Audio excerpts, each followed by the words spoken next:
Hey guys, Mike here, the Detroit Borg, with a look at the new Galaxy S5, which is now slightly larger at 5.1 inches, has a fingerprint scanner for unlocking the device, also has a heart rate monitor underneath the camera on the back, also has a new 16 megapixel camera, good for 4K video recording, and is IP67 certified, so that means it's dust and water resistant. So you could submerge this in 1 meter of water for up to 30 minutes. So we're going to actually test that in this video. Alright, so in terms of specs, I'm actually using the SM-G900H version, which is the version sold in Latin America. So this means I have the Exynos octa-core processor, but most people will get the version with the Snapdragon 801 processor, which is a quad-core processor. The Exynos is an octa-core processor, so it combines two quad cores, 1.9 GHz quad-core Cortex-A15 and a 1.3 GHz Cortex-A9. Alright, so this has 2 gigs of RAM, just like last year. Also, it comes with 16 gigs of storage, and it does have a few other storage options, but you can use the micro SD card slot to expand storage all the way up to 128 gigs, and you can load apps on that card thanks to TouchWiz. So there is a new version of TouchWiz with this. So let's go ahead and unbox this thing. I'm just going to crack the lid here. Now, as you can see, I have the white version, but this is available in black, gold, as well as blue, and I'm sure other colors are coming. We're going to set that aside for just a minute while we take a look at the accessories. So again, SM-G900H quick start guide. So we have our Samsung in-ear headphones with the inline mic and volume controller. They also give us additional ear tips if you want to find the ones that fit your ears. And then we also have our Samsung USB wall adapter for charging. Now we should also find our USB charging cable. Now in this case, it's a USB 2.0 cable. So they did not give us the USB 3.0 cable that this device actually supports. So that's kind of interesting. All right, we also have our battery tucked in here. Let's pull that out. So once again, this battery is 2800 milliamp hours, and it also integrates the NFC technology as well. All right, so let's take the plastic off our GS5. So we got a little label back here. There we go. We have that new back panel, which Samsung calls Modern Glam. You can see it kind of has a shimmery quality to it. It actually kind of looks gold when I look at it right now. I'm not sure if that's being picked up on the camera, but it's not quite that white color. It's got a pearlescent color to it. We also have a label on the front protecting the screen. And I see we have one more piece of plastic covering the camera lens, and we have another piece of plastic covering the door for the USB 3.0 port. Alright, so the first thing I want to do is install our battery, so I'm going to use this little thumbnail port here for popping off the back panel. Now, if we look at the inside of the battery cover, you'll see part of that IP67 certification, which is the seal that goes around the internals of the chassis here. It seals in the battery as well as the other sensitive parts that you don't want exposed to water. Now, as you can see, we have our combination micro SD and SIM slot. This is a micro SIM, not a nano SIM, so you do have to install your SIM first. You can also install your SD card slot right on top of that. So let's go ahead and pop this in.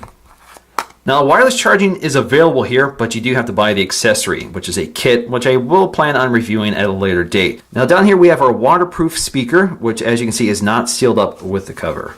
All right, so I'm going to pop on the back panel. Snaps into place. All right, so let's go ahead and boot this up for the first time. So we get a new Samsung splash screen and animation. Alright, so let's take a look at the design of the GS5, which is pretty familiar. The big difference here is the back panel, which Samsung is calling Modern Glam. Now basically, that's referring to the soft touch material along the back, which has this sort of golf ball-like texture to it, with this pearlescent finish, which differs, of course, depending on what color you get. It seems to be more noticeable on the blue color, but as you can see, it kind of does a nice job picking up the light, gives you a little more design and material interest here. So we have a little bump out here for your loudspeaker here, prevents you from accidentally covering up the speaker when you lay it flat on a table.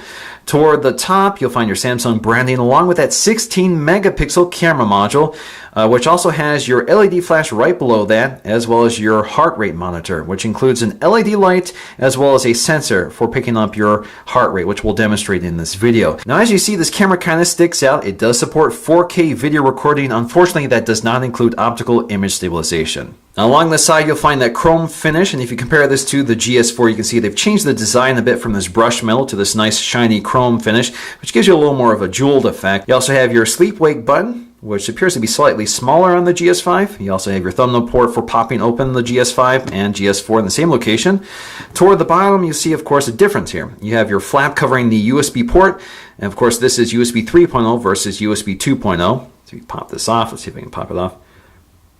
So if you pop it off again, you see the USB 3.0 port is larger. You also have your microphone in the same location. Along the right-hand side, you'll find your volume rocker, again in the same location. Now along the top, they switch things around a bit, so we have our headphone jack on one side versus the other side. Same with the IR blaster. We also have our pinhole mics on the same side here, next to the IR blaster versus next to the headphone jack. Now the GS5 has cleaned things up a bit here. So we have these two sensors, ambient light sensor and proximity sensor, along with an sRGB sensor built into these sensors, along with our camera module, which is in the same location. Front-facing camera, good for 1080p video, while the GS4 had 3 sensors. So one of them was sRGB, one was proximity sensor, one was an ambient light sensor. So they've cleaned it up a bit. Now you can see that the earpiece is a bit smaller on the GS5 versus the GS4. Now toward the bottom, we also have new Android controls here. So we now have a recent apps button and a back button versus a menu button and a back button on the GS4. Now the home button is also different here. So we now have a fingerprint sensor or fingerprint scanner built into the home button, which you swipe on to unlock,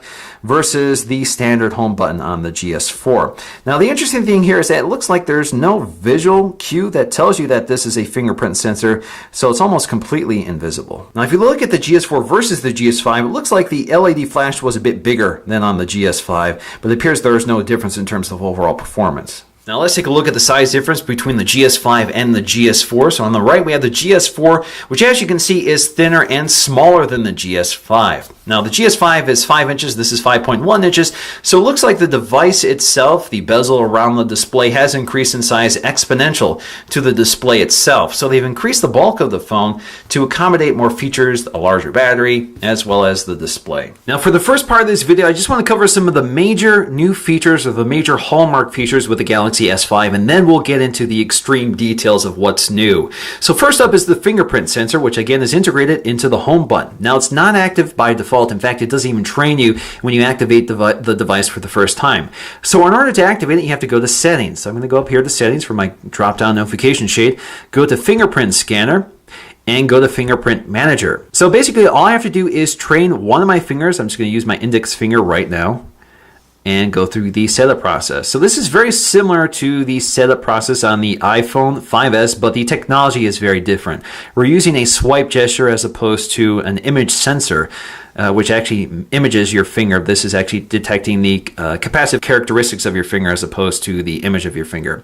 Now I have to set up a password, so I'm going to use one with a letter. Click continue. Do it again. So if the fingerprint sensor fails, what you would have to do is enter in your password. Now if you go to the lock screen now, you get this little indicator telling us to swipe across the lock screen to unlock it. And of course it only works with the finger you train. So for example, if I use another finger here, it tells me select the entire pad. And if I keep doing that and it fails enough times, it will prompt me to enter in my password. Now I think most people would prefer to use their thumb to unlock their device. So let me go ahead and train my thumb, and I think there's a trick in order to train the thumb so you can actually do this one-handed. So I'm going to go back to settings, I'm going to go back to finger scanner, go back to fingerprint manager. I have to swipe my index finger to make changes, and I'm going to go ahead and add another finger. Click OK. So I'm going to train my thumb in the position I would normally use it to unlock it, kind of the side position. And as you can see, if you don't quite make a full swipe, it will tell you to re-swipe your finger. So now if I go to my lock screen, swipe down, you can see it actually works. Now admittedly, this technique isn't as reliable as using the full finger swipe. Now the next feature I want to highlight is built into the S Health app, which is the heart rate monitor. So as you can see, when you click start, all you have to do is tap your finger to the sensor on the back. It lights up automatically for you and begins measuring your heart rate. There you go, 82 beats per minute. If you want to reset it, click start. Again, press your finger to the back. Lights up for you, begins measuring. 92 beats per minute. So let's try again, one more time. There we go. Now, the other big feature here is the IP67 certification, which means this device has been designed to resist water and dust. In fact, if we look at the flap here covering the USB port, you'll see that it's actually lined in rubber to seal out water and dust. In fact, when you charge this device and pull out the charger, you'll actually get a little reminder telling you to make sure that that flap is completely closed for water resistance. Now, this also means that exposed elements like the speaker and headphone jack are also waterproof, as is the earpiece, which may account for the fact that the earpiece seems to be a bit smaller. Now, I'm just going to do a quick demo of the water-resistant capability of this phone. Now, you should keep in mind that this phone is not waterproof, meaning you can't just go swimming with it in your pocket. You can't use it in the shower. It's really meant for emergency situations. So, for example, if you drop it in the sink while you're cleaning dishes, or if you drop it in the toilet, or if you're sweating while working out, or if it's raining, or if you drop it in the puddle or something like that, you don't have to worry about this phone necessarily being damaged in that event. So if you can quickly take it out, you're fine. This one can be submerged under 3 meters of water for up to 30 minutes, and you can really push it if you really test it out, but really it's meant for emergency situations. Now, you can't use the display when it's submerged in water and the speakers are muffled, but everything else seems to work, and it's really there just to keep the phone from being damaged. So I think one of the other major new features here is Ultra Power Saving Mode, which is debuting with the GS5. We really haven't seen something quite like this before. It's not just a simple power saving mode. Now, it's giving you an estimate when I activate this feature. It gives me an estimate that with 50% battery life in Ultra Power Saving Mode, I can get 6.2 days out of this phone. So it reduces performance, including the display. So change it to a grayscale display. Allows me to make phone calls, text messages, and even browse the web and some additional apps. And I'll show you exactly how this works. So if we enable this, it's going to change the state of the phone to enable Ultra Power Saving Mode. So it's dialing back performance by closing apps, changing the launcher, that sort of thing. And with an OLED display, if you're not powering the pixel, it's not lit, so you're saving power. So if you have a black background, none of those pixels are being powered, just the pixels needed for these icons and the text. So that dramatically improves performance. So as you can see, we have a phone dialer here, which resembles the phone dialer we're familiar with. You also have your messaging app. Again, same thing, just dial back for performance. So you can see the colors are just gray. We also have an internet browser. So we can browse the internet. So it's a full browser here. So you can dial in any website you want. You can go right to Google. So the experience is the same, it's just in grayscale. Now you can add additional apps here which are restricted, and also performance of the touch display seems to be reduced. It seems to be less sensitive. So you can add a calculator, you can add the chat on app, clock, Google+, Memo, Twitter, and voice recorder. And that's about all. So if you want to disable this, go to the drop-down notification shade, which is also kind of simplified here. You can also go to your settings, which also has an adjusted interface in Ultra Power Saving Mode. But you can quickly disable this feature by hitting it right there, and it brings it back to normal. Alright, so let's take a look at the user interface starting with the lock screen. So as you can see with the lock screen, you get a new unlock effect here, with a new sound effect. It takes you directly to your home screen or where you last left off, and you can see that the interface is pretty familiar. But let's jump back to that lock screen to show you that we also get our date and time as well as some weather information. You can also quickly launch the camera right from that lock screen. Now let's take a quick look at that home screen. So as you can see, the experience is pretty familiar. You have your weather and clock widget up top. You have your Google search bar right there. In fact, you can say, "Okay, Google," to activate the feature. We're not going to explore that just at this minute. Now you can edit your home screens by pinching in and out, and as you can see, you have the option to add additional home screens or select which one you want to be the home screen by tapping the home icon up here. You can also drag and drop any one of these to your trash can. Now you can also add your widgets, and under here you can see that they've organized widgets a bit better. So for example, we now have kind of a foldering option. So for example, if widgets come in different sizes, they're all grouped together for you. And then we have search widgets. So for example, if you just don't want to keep swiping between all your widgets, you can just go ahead and search for them directly. You can also set your wallpapers from here as well, and you can go to home screen settings to change the transition effect of your home screens. Card stack is default, but of course you can turn that off or use 3D rotation. You also have the My Magazine viewer, which you can turn off. So let's get to My Magazine. So if we swipe to the left, we get to My Magazine, which is powered by Flipboard. Now we get these individual tiles here, which you can reposition if you want and reorder. And these are basically news feeds. So they feed news dependent on the category, such as arts and culture, science and technology. So for example, I can move these around and they just surface the top story here. What they don't allow you to do is swipe between them, swipe between the stories directly in the widget. You actually have to open it up to see it. Now you can also integrate other things here, including Twitter, Google Plus, and YouTube, and all that is down here. So for example, I have my YouTube app. I can see the latest feed for my subscription. I can go up here to change my settings, get a little settings icon. This allows me to add additional tiles or to remove additional tiles. So for example, I have several categories here which I haven't added, such as music, living, food and dining, today's picks, travel, science and technology, which I did add, but if I want to remove it, all I have to do is uncheck it. Down here I have social, which are apps that can take advantage of this feed. So we have YouTube, Twitter, and Google Plus selected, and of course you can add a few more if you prefer. Now, if you want to access these, you just tap on them. For example, it takes me right to the YouTube Flipboard feed. So again, this is, I've logged into my account and this is my subscription feed. Now I can also go up here to my settings and I can change what exactly appears under each category. So for example, under tech and science, I can see all the things that feed directly into that category. So I can see Apple News, apps, gaming, etc., etc., etc. But I can also see specific websites such as BGR, Digital Trends, and Gadgets. So if I want to add those to my feed, I can do that.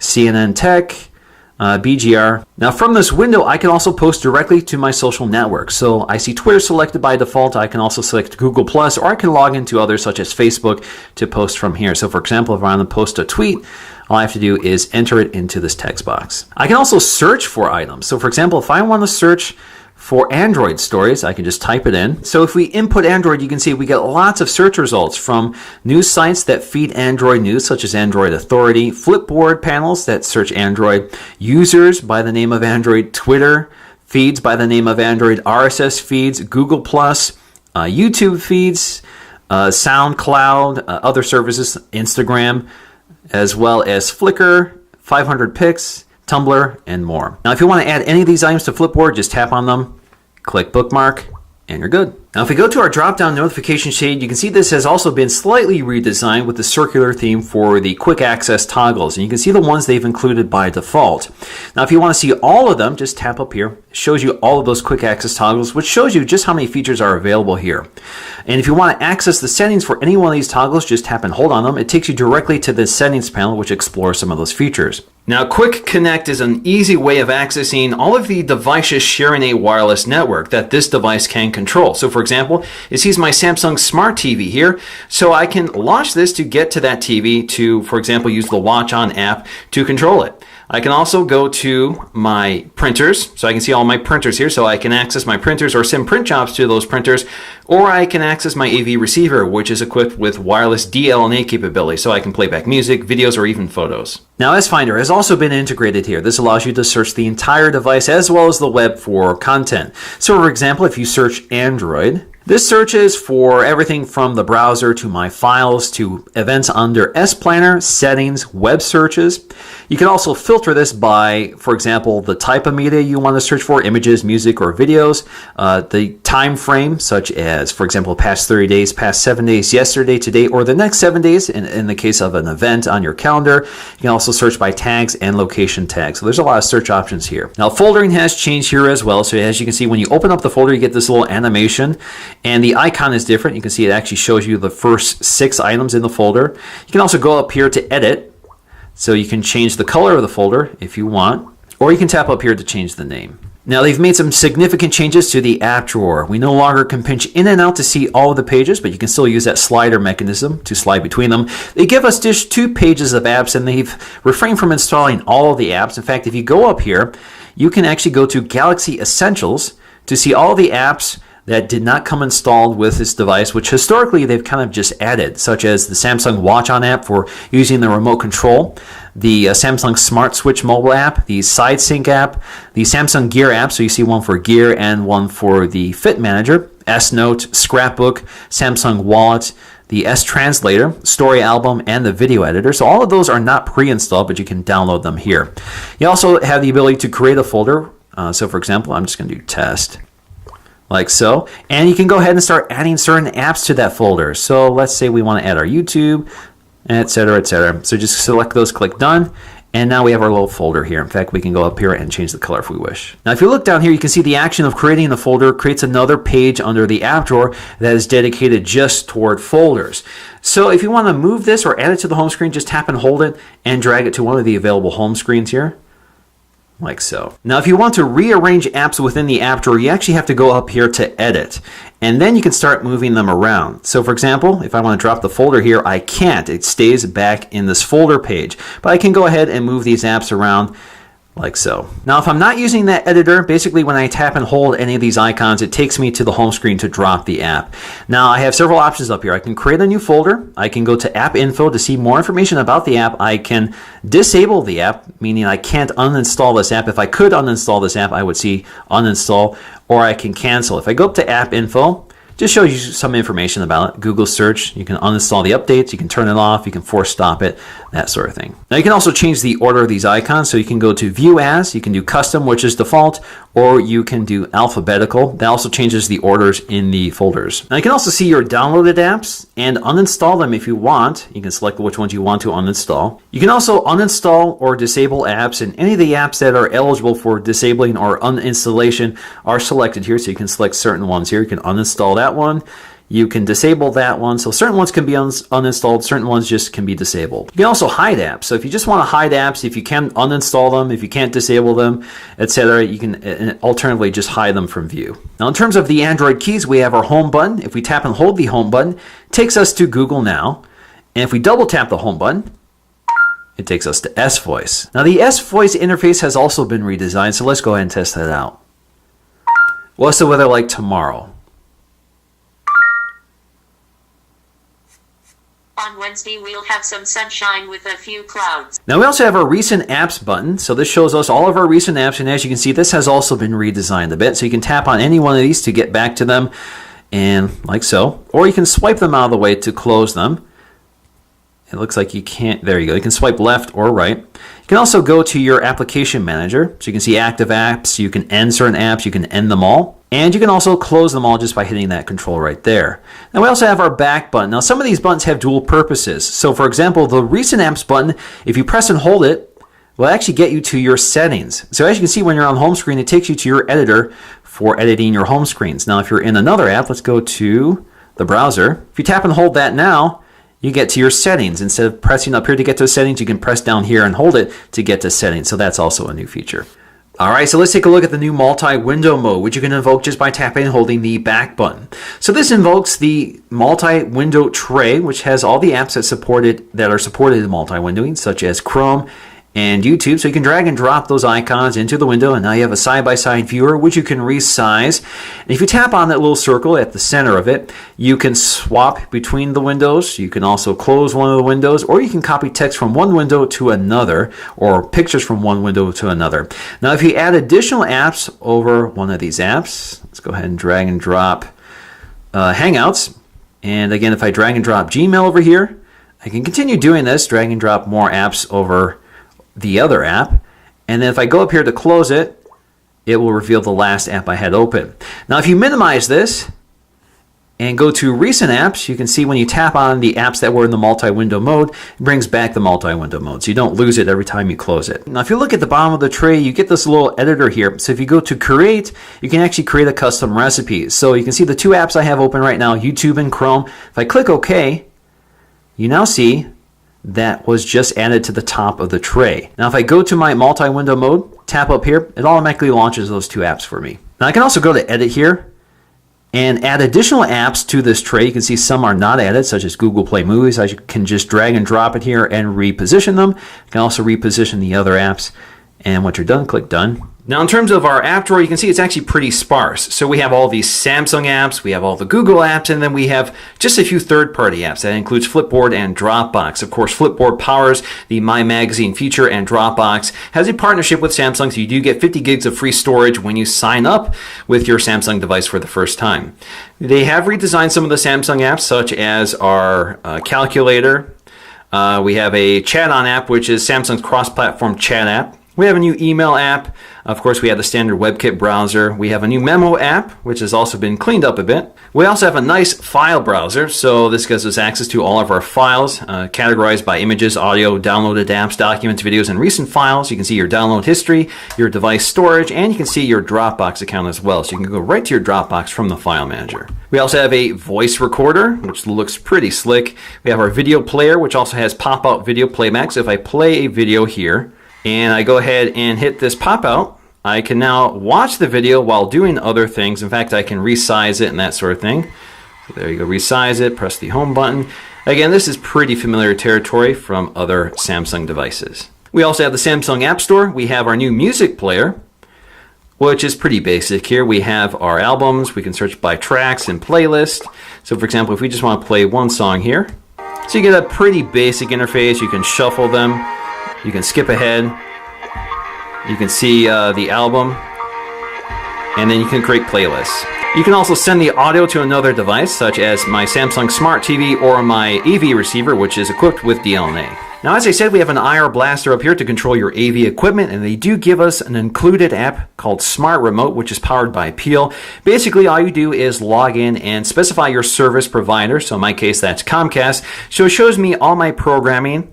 And for example, I can go back to see everything that's on NBC, PBS, ABC. I can see my channel listing. And if I just want to access any one of these, all I have to do is tap on it and click Watch Now. It sends the code to the TV to change it to that right channel. I can also jump to my remote control here for volume, channel up and down, source. I can go here to select my device. So if I want to control my set-top box or my TV box, I can do that as well. And I can add additional equipment or even set up different rooms. If I want to control different rooms with this remote app, I certainly could do that as well. They do not include the Watch On app, which has a few additional features, but again, that is under Galaxy Essentials. So if you want to install that, you can. Now, the great thing about that remote control app is that it puts this permanent widget on your lock screen. So you have quick access to it, so you can change your channel, change the volume, turn the TV on and off, same with the set-top box. Now, next up is Kids Mode, which is sort of a launcher that replaces the TouchWiz launcher when you launch it. Now, this is here mostly to prevent kids from accidentally deleting things or having access to things you don't want them to have access to. So it's kind of like a sandbox that's behind a passcode. So they can't get out of this without knowing the passcode. In fact, it's geared toward these child-friendly apps for drawing, playing music, playing videos, that sort of thing. All of that is in here. And if you want to get out of here, you have to tap this little island down here and tap in your passcode. And that takes you back to your TouchWiz launcher. Now, we also have the S Health app, which integrates that heart rate sensor, so it will monitor your steps, the calories you've burned, and your food intake. You have lots of other features here I'm not going to explore. You can see your exercise. You can also add additional apps from the Samsung App Store to integrate with S Health. Now, the best way to explore all the features in the Samsung phone is to go right to Settings. And the first thing I want to take a look at are these quick toggles up here. As I said, you can just tap and hold on any one of them to take you directly to the control panel. But you can also edit what appears up here. This also allows me to show you exactly what's in this device. So, of course, we have Wi-Fi, we have GPS location, sound, screen rotation, lock, so you can toggle that on and off. As you can see, you just toggle on and off like that. Same with Bluetooth, mobile data, U power saving mode, which will explore multi-window mode, toolbox, and Wi-Fi hotspot. Now, you can tap this icon up here to see all the widgets, and as you can see, we have more things here, including screen mirroring, which allows you to mirror the device, your Samsung device, directly onto an all-cast compatible device like a Samsung Smart TV. We have NFC technology. We can disable syncing. We also have Smart Stay and Smart Pause. Now, Smart Stay basically prevents the display from going to sleep if it detects your eyes are looking at it. And we also have Smart Pause, which will pause and resume playback of video, again, if it detects the presence of your eyes. We also have Power Saving Mode, which you can enable. And if you do so, it dials back performance, but you have more options here, again, just by tapping and holding on it. Takes you to this. In fact, when you turn it on, you now have more options here, including blocking background data, restricting phone performance, which you can turn on and off, and you can enable grayscale mode. Now, we also have blocking mode, which is kind of a do not disturb feature. And when you enable this, you have several options here. You can block incoming calls, turn off all notifications, turn off alarms and timers. You can also set specific times for the do not disturb feature to be activated. And you can allow certain calls to come through. Now, we also have car mode. And when you're in car mode, it simplifies the interface and allows you to control it with your voice. So, for example, you can stick this on your dashboard and you can say, "Hi, Galaxy. Navigate to the nearest gas station." Would you like to navigate to gas station? Yes. And of course, with your voice, you can place phone calls, send messages, or read messages and play music. Now, if you live in a cold climate, we all know that you can't touch the screen with gloved hands and operate it. However, Samsung has enabled a feature here. If we go to settings and enable touch sensitivity, this increases touch sensitivity so you can now use gloves to operate your phone.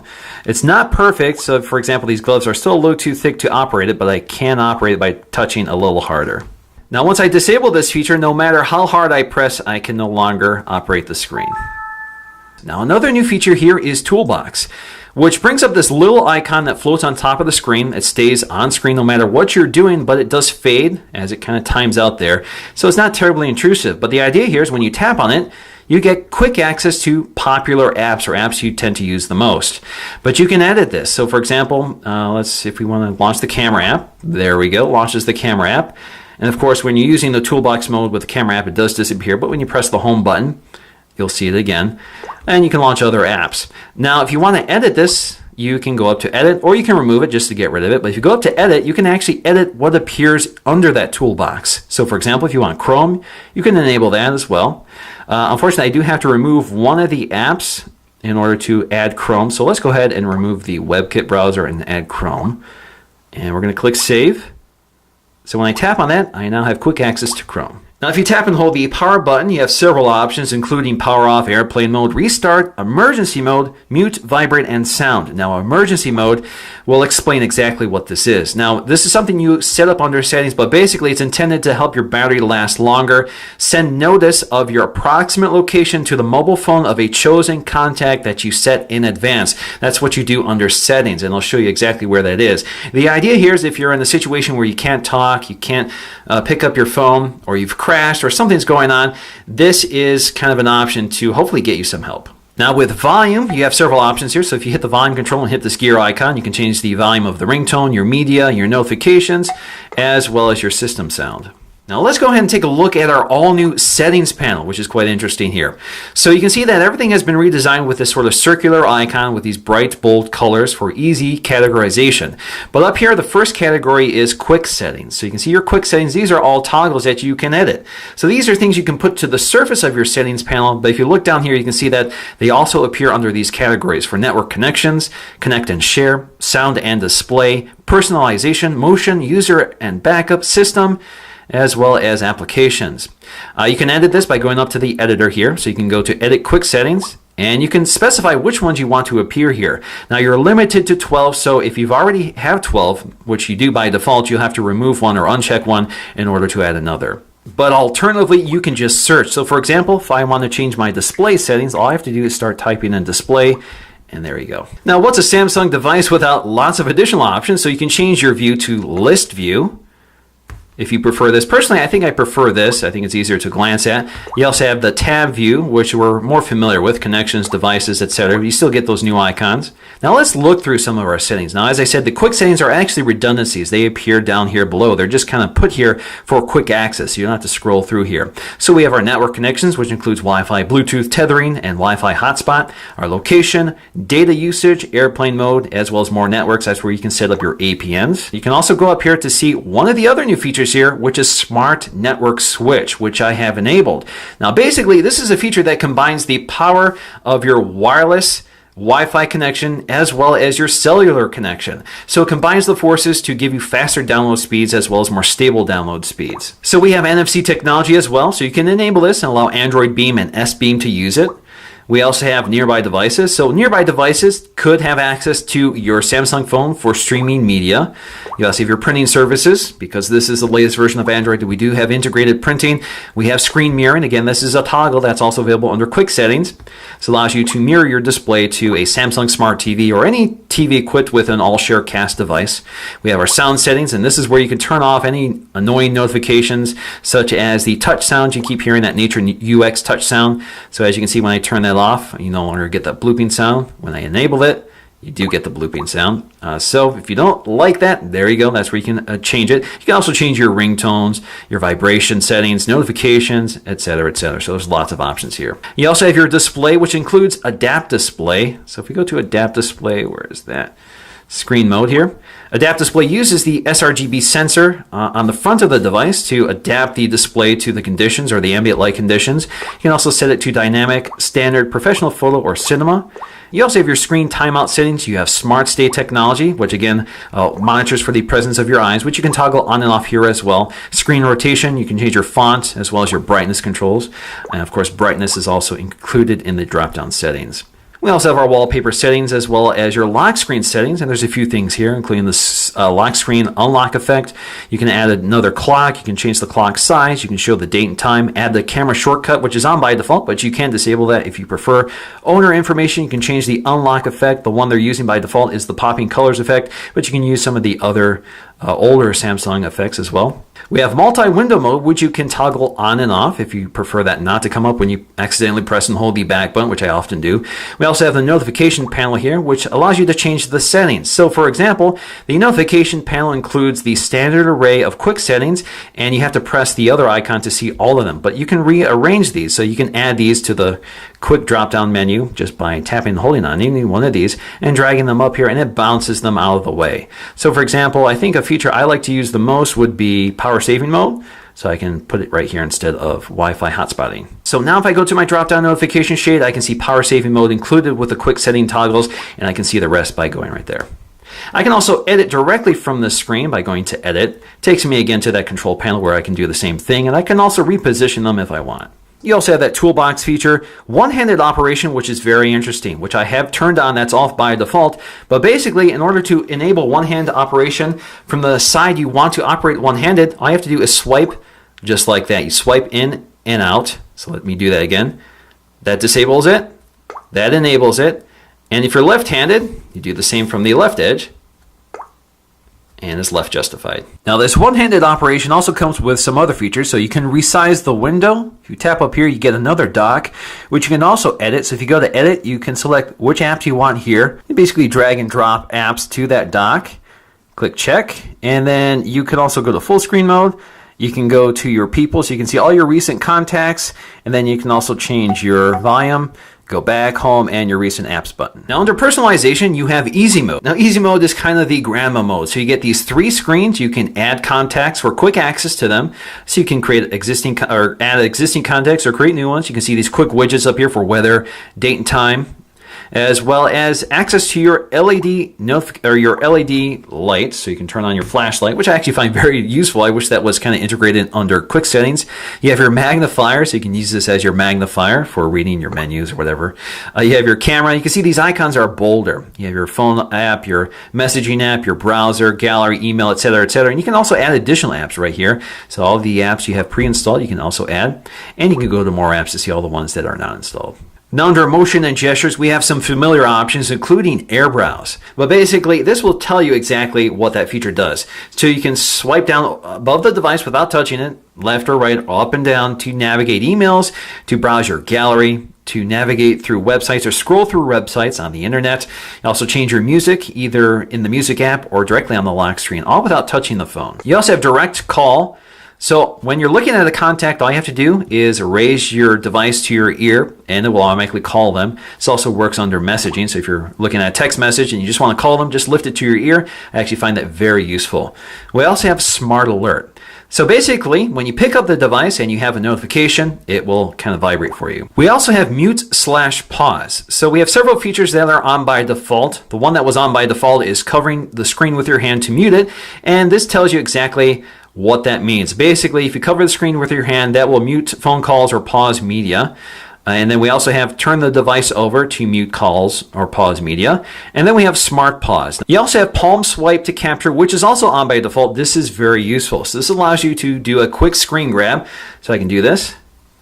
It's showing you to use the edge of your palm, which you can also do, but I can also just use my finger here like that. Now, AirView is another interesting feature here, which is off by default, but this allows you to, without touching your screen, hover your finger over the display to see, for example, calendar events under your calendar.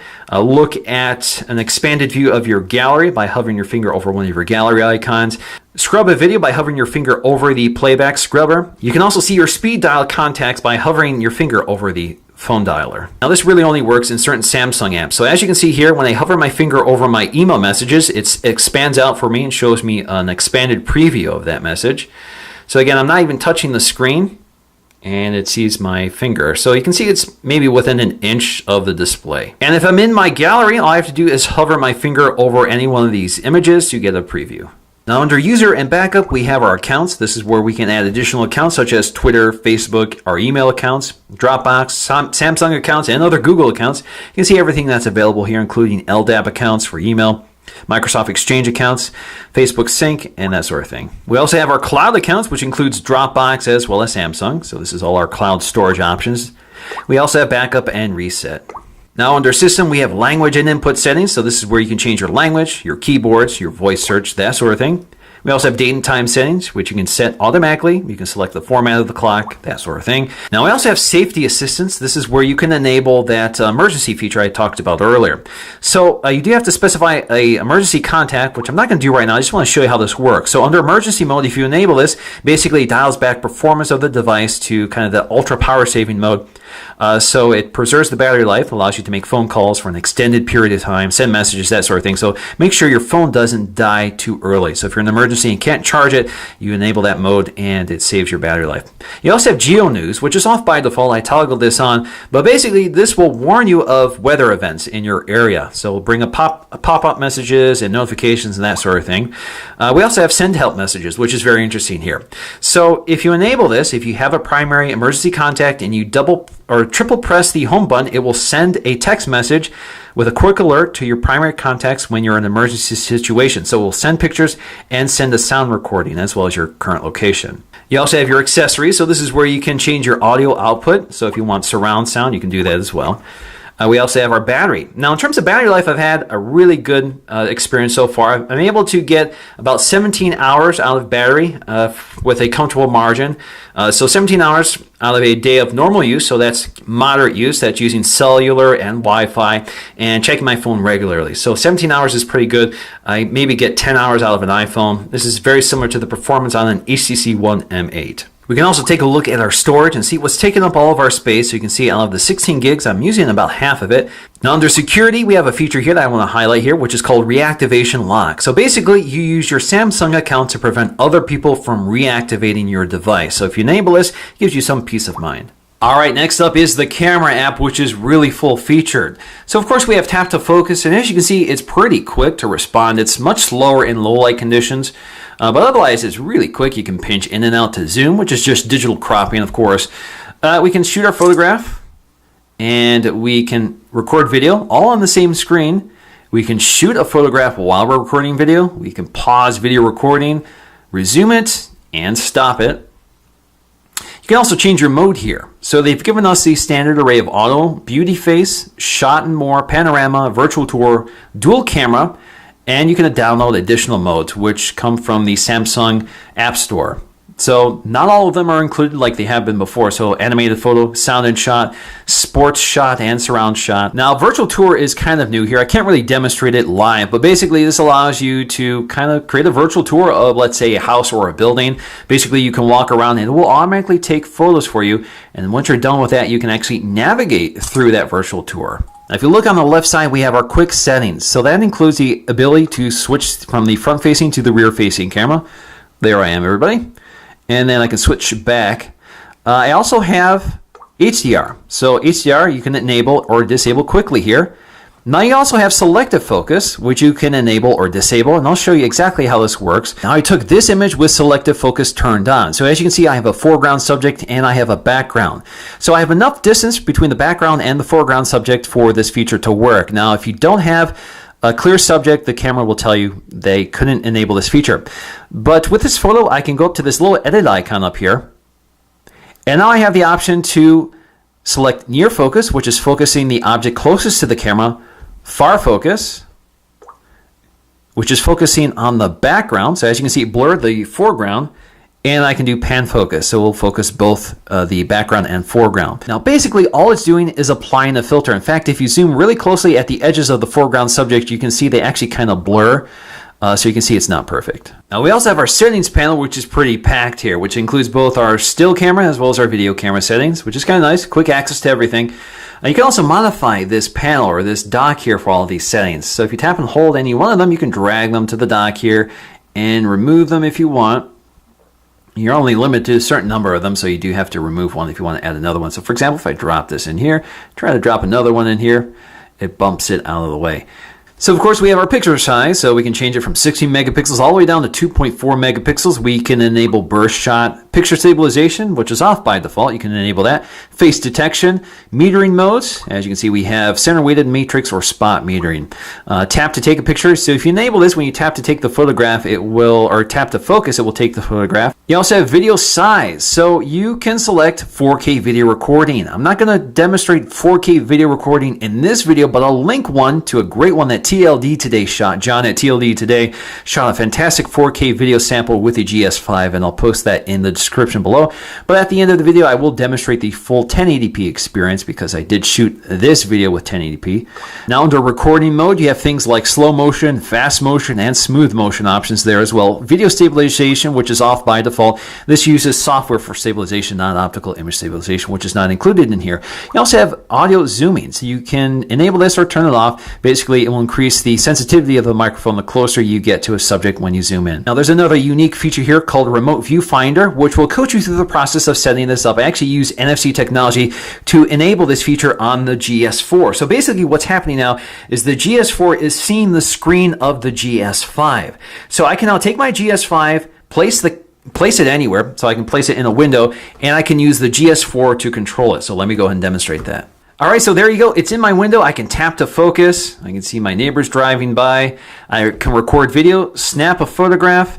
I can even change the settings. So all those controls are right here on a remote viewfinder. Now in terms of camera performance, this definitely is one of the best cameras I've used to date with very sharp, high resolution images, and you can get pretty close. So this, for example, this flower was really close to the camera. I was able to really get close here to see all the details. I mean, I can really dig down here. So that resolution definitely comes in handy, and the quality of the images is superb. So you see a lot of detail here, and it's sharp, and the focus is sharp. It has no problem focusing. So it's done a really nice job finding the right focus point. And I didn't have to do much here. I just took the photo, allowed it to find the focus point, and it did a really nice job. So definitely one of the best cameras I've used, especially on an Android device. Now in terms of low light performance, this camera is also really impressive. I think the only real problem I have with it is that it's pretty slow to focus. So it has a harder time focusing in low light conditions. As you can see, it does a pretty nice job. It's not too overexposed and grainy, so it's just about right. And I think the biggest weakness with this camera is the LED flash. So for example, I took these shots at nighttime, and then I took some shots with the LED flash. So as you can see, it does a nice job illuminating the scene, but the flash is really unnatural. It's got this blue washed out light. Definitely doesn't look good. It kind of clashes with the light in the scene, and so it doesn't look natural at all. Cameras with dual LED flashes that have two different colors are able to create a much more natural looking light that adapts to the scene. In the Samsung's case, it's just a bright blue light. You can see with this violet here, it actually looks okay, not too bad. But again, with the scenes with more complex lighting conditions, it's definitely not as good. Now the GS5 has definitely improved upon the GS4's display. It's much brighter, the whites are more clearer. You still have that cool color temperature of the OLED display, but it's not quite as saturated. It's a little more color accurate. It seems to be almost brighter than the LCD display on the HTC One M8. So the OLED displays are getting up there in terms of their brightness. This is about 440 nits. Now something like the iPhone 5S seems to be a bit brighter than the GS5. So this is a little around 600 nits, so this is still a brighter display, but in terms of large displays, this is definitely one of the best looking ones. Now in terms of pixel density, we're dealing with 432 pixels per inch, so even the smallest text is pin sharp, so you're going to have no problem reading text on this device. Now in terms of benchmarking, with the GS5 achieving 968 on the single core score and 3149 on the multi-core score, it pretty much wipes out the GS4. In terms of benchmark performance, so you can see there's a lot of hardware or processing power behind the GS5. This also beats the HTC One M8. This is running a Snapdragon 801 processor, clocked at 2.3 gigahertz. This is running that Exynos processor, but this also is equipped with the Snapdragon 801 processor clocked at 2.5 gigahertz. So it'll be interesting to see how that scores against that device. But you can see with the Exynos processor, it's pretty impressive. Now, as you can see here, we have the iPhone, which does pretty well. Certainly better on the single-core score, but not as well on the multi-core score. All right, so let's try out some gaming performance here.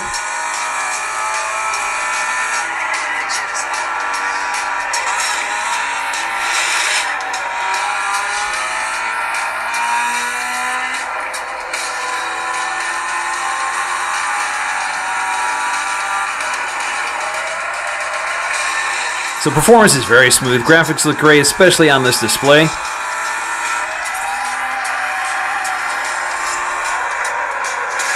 Now let's take a listen to the audio quality and compare it to that of the HTC One M8.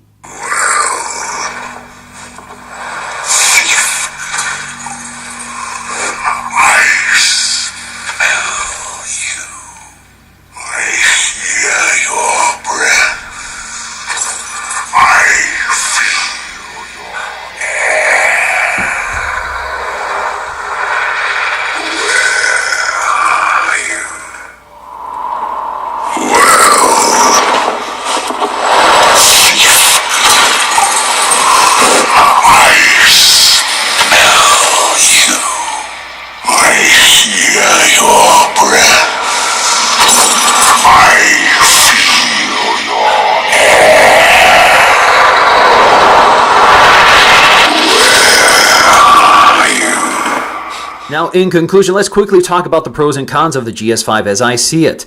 So we have this beautiful 5.1-inch Super AMOLED display, which is one of the best OLED displays Samsung has put out. It's bright and vivid. It's right up there with other high-end LCD screens while retaining that nice deep contrast, those deep blacks that come with OLED. So a bright display looks great outdoors. More accurate color reproduction, certainly a big improvement over the GS4, and it's really the first time I've been really enthusiastic about an OLED display.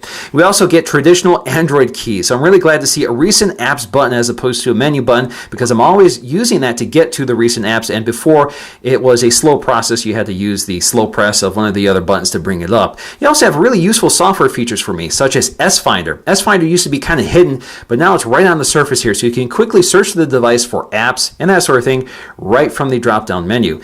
And we have Google Now integration right on the home screen. So we could say, okay, Google, set an appointment for tomorrow at 8 o'clock to get this review done. Touch to continue. So the experience is actually somewhat similar to the Nexus 5, so it's nice to see that finally integrated here.